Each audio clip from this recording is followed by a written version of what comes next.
Christmas is that week in between is a time of much needed rest for many of us. For me, Christmas always brings the season of Christmas always brings extra challenges and expectations. This year, having done a Christmas production and having to memorize so many lines, and I'm terrible at memorizing lines, was very stressful for me. And then usually at Christmas, there's cards to make and gifts to buy and places to go and parties to be at. And it's just it's a wonderful time of year, but will you testify? It's an incredibly busy time of year. And I was looking out at the congregation today, and as many as you observed, when we first started service, there weren't a lot of people here. And I was saying, and even somebody told me, yeah, we just didn't even want to get out of bed. I can relate. I came to the office early this morning, as is my habit to do, and as I was here, I was having a hard time staying awake. I just wanted to go back to bed. And as is the case with stress, oftentimes we rest, and when we rest, it seems like our body wants to stay in that rest mode. It seems like the more you rest, the more you want to stay in that rest mode. And so it's hard to come out of it, but it's time to come out of it.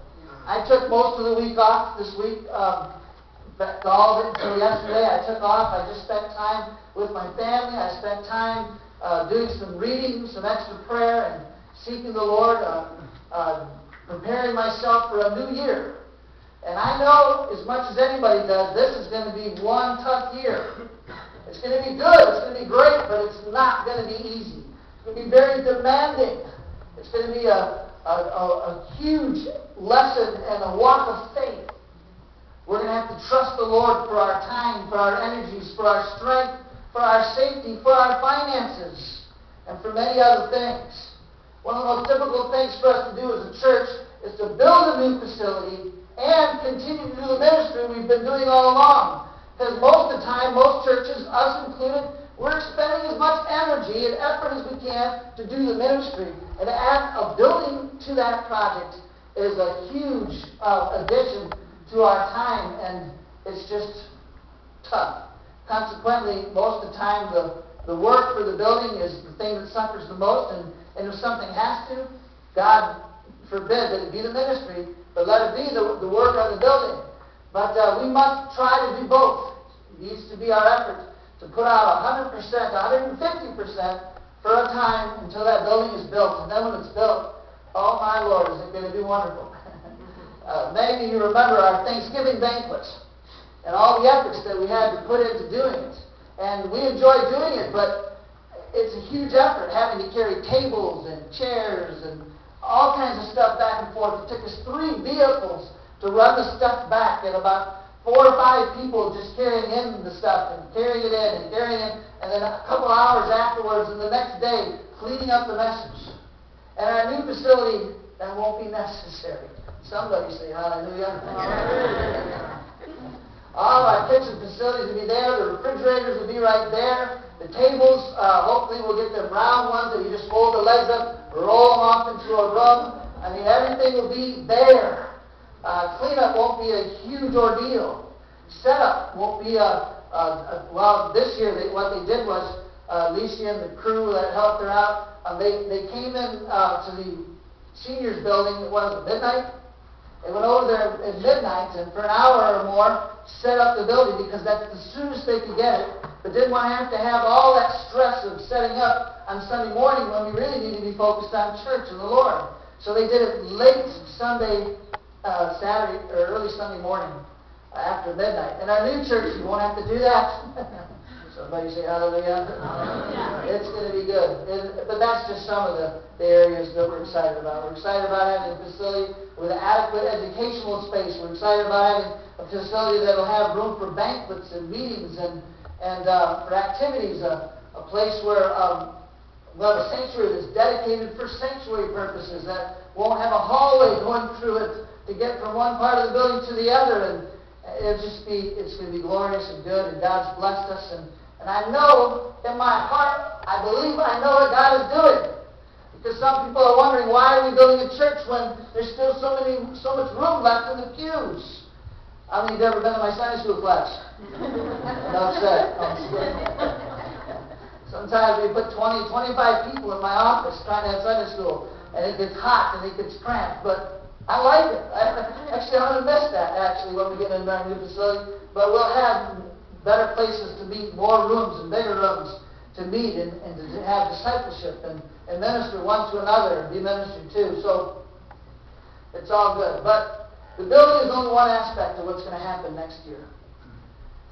You know, at this time of year, one of the things that happens is that we consider what the new year is going to hold. What a new year offers to us is it segments time, compartmentalizes it, puts it in blocks. Actually, you know, time continues on.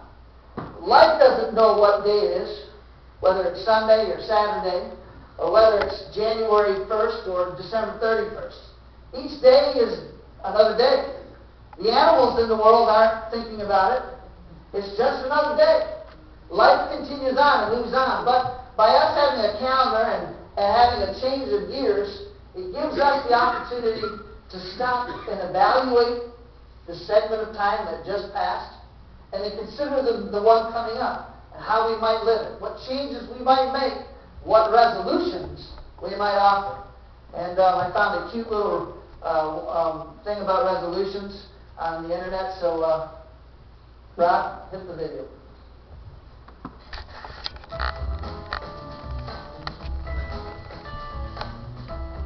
This year I want to spend more time with my kids. I want to stop on Are you a little louder? Yeah. This year I want to start with my mistakes. This year I'm going to control my stock. I'm going to stop spending $6 on a cup of coffee. I'm going to control my anger. What are you doing? Time to start trying to work here. I want to find that special girl. How you doing? This year I'm going to call my parents once. This year I want to get rid of this pot belly. More about the environment. I want to be a better handyman. This year I'm going to be my own boss. I'm going to tie 10% of my gross pay. This year I will pay off all my debts. I'm going to go back to school and get my master's. I want to complete a marathon. I want to quit smoking. This year I'll control my road rage. I want to have a daily quiet time.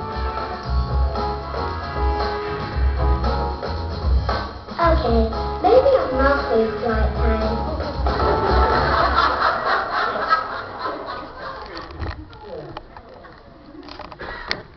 That last kid at the end is probably the most honest one. New Year's resolutions. The first point of my introduction is New Year's resolutions is oftentimes a practice in futility. You can understand what that means. It basically means it's a futile effort, yet we continue to practice the practice. We make resolutions every year, and oftentimes they're the same resolutions as they were the year before, because so often we fail. I don't know exactly what the statistics are. There's different ones depending on what survey you read, but it says by the first 6 months, over 50% of the people have already given up on their resolutions. Within 6 weeks, it goes up to 70% of people have already given up on fulfilling their resolutions, and then it progresses from there. Some of our resolutions we succeed on. Some of them are necessary and needed, and the timing is right, and the Lord is in it, and we succeed, and we fulfill our resolutions. But oftentimes, resolutions are really just a practice in futility. And if you look in your bulletin and the handout that I gave you, although I forgot to put the sermon notes on there, I did include some illustrations, and maybe in the top part of there where it lists some of the more popular resolutions you can relate. Maybe you've been considering to make some of these your own resolutions.